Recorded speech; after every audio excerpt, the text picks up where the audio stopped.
golongan kaum muslimin. Siapakah mereka yang masuk dalam kategori orang-orang yang tidak diterima Ramadannya, gagal total Ramadannya? Maka izinkan saya untuk menyampaikan satu hadis Nabi Sallallahu Alaihi Wasallam. Hadis yang diriwayatkan oleh Ibnu Majah dalam kitab Sunannya, bersumber dari sahabat Abu Hurairah radhiyallahu anhu. Dia berkata, Nabi Sallallahu Alaihi Wasallam bersabda, "Rubba sa'imin laisa lahu min siyamihi illa ju', wa rubba qa'imin laisa lahu min qiyamihi illa sahar."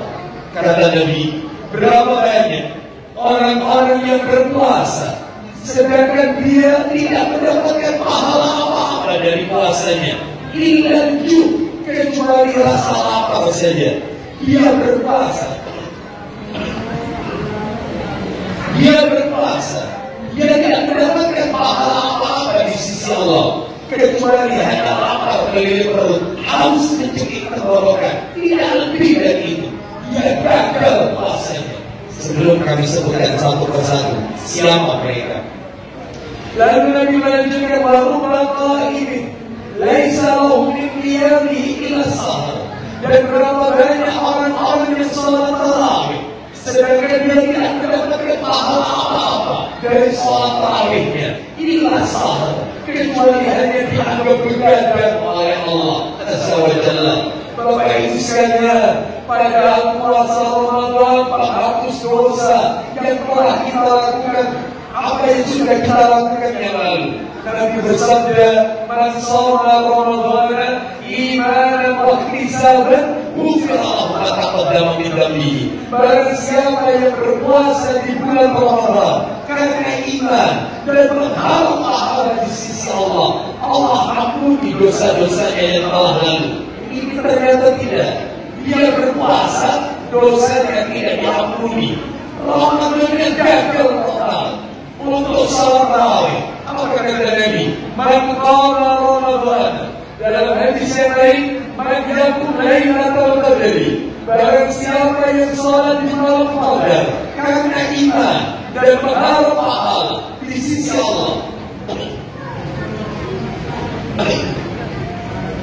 iman dan ihtisaban, karena iman dan berharap pahala di sisi Allah, maka Allah ampuni, ghufrallahu ma taqaddama min dhanbihi. Allah ampuni dosa-dosanya yang telah lalu. Ini tidak salat tarawihnya, qiyamul lailnya ternyata dianggap begadang oleh Allah.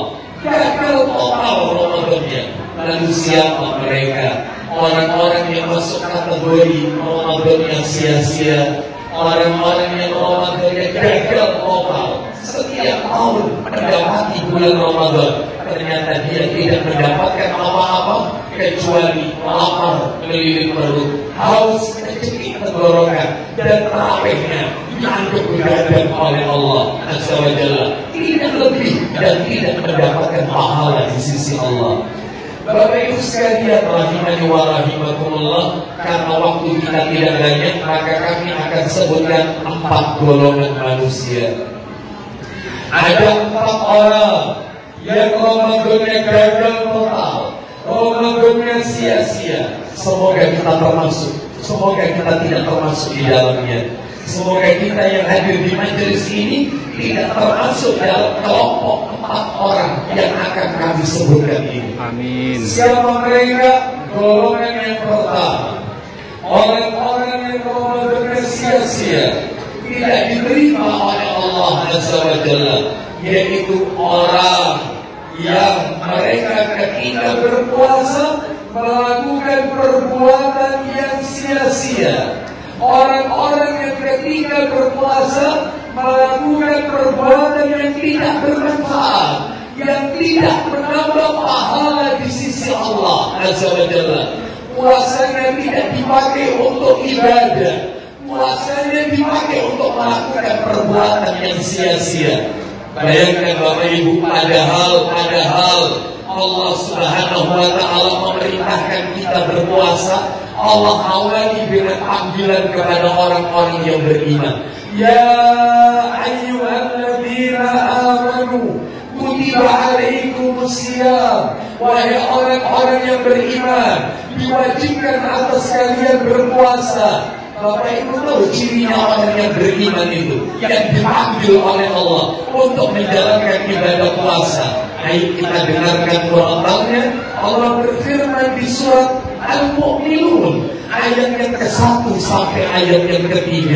Allah Ta'ala berfirman, qad aflahal mu'minun, sungguh beruntung orang-orang yang beriman. Siapa ciri orang yang beriman? Alladzina hum fi salatihim khashi'un, orang-orang yang salatnya khusyuk. Yang kedua, walladzina 'anil lahwi mu'ridun, orang-orang yang meninggalkan perbuatan dan perkataan yang sia-sia, tidak berguna. Maka mereka orang-orang yang berpuasa, mereka habiskan waktu di bulan Ramadannya dengan melakukan perbuatan yang tidak bermanfaat, maka mereka bukan termasuk ciri orang-orang yang beriman. Bapak Ibu sekalian, mungkin Bapak Ibu bertanya di dalam hati, Ustaz bisa memberikan contoh seperti apa orang yang di bulan Ramadannya melakukan perbuatan sia-sia yang tidak berguna.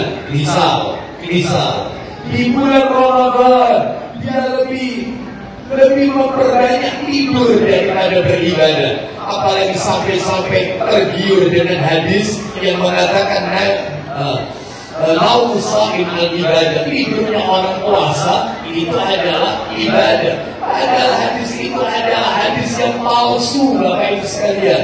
Kami tidak pernah mengatakan tidurnya orang puasa itu ibadah, sehingga mereka habiskan waktu puasanya untuk tidur, memperbanyak tidur. Maka ini sia-sia. Ada orang yang di bulan Ramadannya bukan dipakai untuk tadarus Al-Quran, tetapi dia keliling ke mall, dia jalan-jalan, dia habiskan waktunya bukan untuk ibadah, tetapi sesuatu yang tidak bermanfaat. Waktunya sholat tarawih dia gunakan untuk main game, waktunya beribadah dia gunakan untuk nonton televisi, waktunya untuk membaca Al-Quran dia gunakan untuk perbuatan yang tidak bermanfaat. Oleh karena itu, maka inilah ciri yang pertama orang-orang yang gagal Ramadannya. Ciri yang kedua, Bapak Ibu sekalian, orang-orang yang Ramadannya sia-sia. Siapa mereka? Yang kedua adalah berpuasa tapi juga melakukan maksiat. Berpuasa tapi melakukan dosa. Berpuasa tapi melakukan pelanggaran syariat. Contohnya, puasa tapi tidak sholat. Banyak yang seperti ini. Puasa tapi tidak sholat. Mana dalilnya? Padahal Bapak Ibu, orang itu kalau dia tidak sholat maka seluruh amalannya gugur. Maka puasanya, infaknya, sedekahnya tidak diterima oleh Allah bagi mereka orang-orang yang tidak sholat. Oleh karena itu kita lihat dalilnya. Firman At-Taubah ayat 54 yang menghalang-halangi infak mereka untuk diterima. Yang menghalang-halangi infak mereka untuk diterima adalah karena mereka ingkar kepada Allah dan Rasulnya, dan mereka tidak melaksanakan sholat. Jadi infak seseorang, sedekah seseorang, dan amal-amal saleh yang lain tidak akan diterima oleh Allah jika orang itu tidak sholat. Maka siapa saja yang berpuasa tapi tidak sholat, gagal Ramadannya. Bahkan yang sering terjadi, Bapak Ibu sekalian, yang sering kali saya jumpai adalah waktu-waktu seperti ini. Giliran berbuka, mereka disibukkan untuk berbuka, sehingga mereka lupa sholat maghrib. Karena disibukkan dengan berbuka, asik dengan berbuka, dengan berbagai macam menu santap berbuka puasa yang di atas meja, dia lupa kalau ada kewajiban mengerjakan sholat maghrib. Maka yang seperti ini banyak sekali terjadi. Oleh karena itu, sholat, maaf puasa, tapi tidak sholat. Yang lebih parah lagi adalah ternyata ketika berpuasa dia melakukan maksiat, melakukan dosa. Apa kata Nabi Sallallahu Alaihi Wasallam? Nabi bersabda dalam riwayat Ibnu Majah. Nabi bersabda, yaitu bersumber dari sahabat Abu Hurairah radhiyallahu anhu. Nabi Sallallahu Alaihi Wasallam bersabda, "Laisa siyamu minal akli wasyarab." Puasa itu bukan hanya menahan lapar dan haus, bukan. Inna siyamu minal lagwi wal rafas. Tetapi puasa itu adalah menjaga diri kita, menahan diri kita dari perbuatan-perbuatan yang sia-sia dan rafas. Apa itu rafas? Kata para ahli ulama, rafas itu adalah perbuatan yang mengarah kepada zina. Makanya mereka yang berpuasa, mereka yang berpuasa masih suka dilihat di HP-nya sesuatu yang haram, melihat aurat orang lain di HP-nya, melihat gambar-gambar porno. Ramadannya gagal total. Karena puasa bukan hanya menahan lapar dan haus, tetapi memelihara diri dari perkara yang sia-sia dan yang Allah haramkan.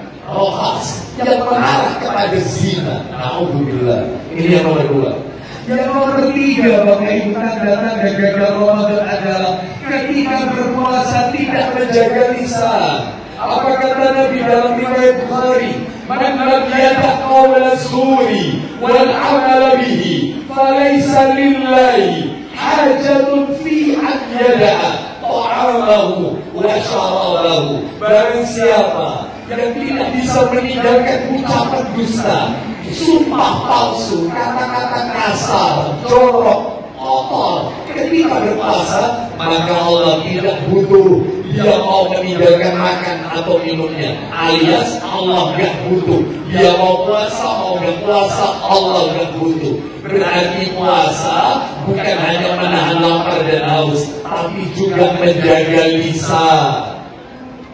Makanya mereka yang berpuasa kalau suka ngomongin orang, puasa tapi menggunjing orang lain, berpuasa tapi suka menghibah orang lain, maka gagal total Ramadannya.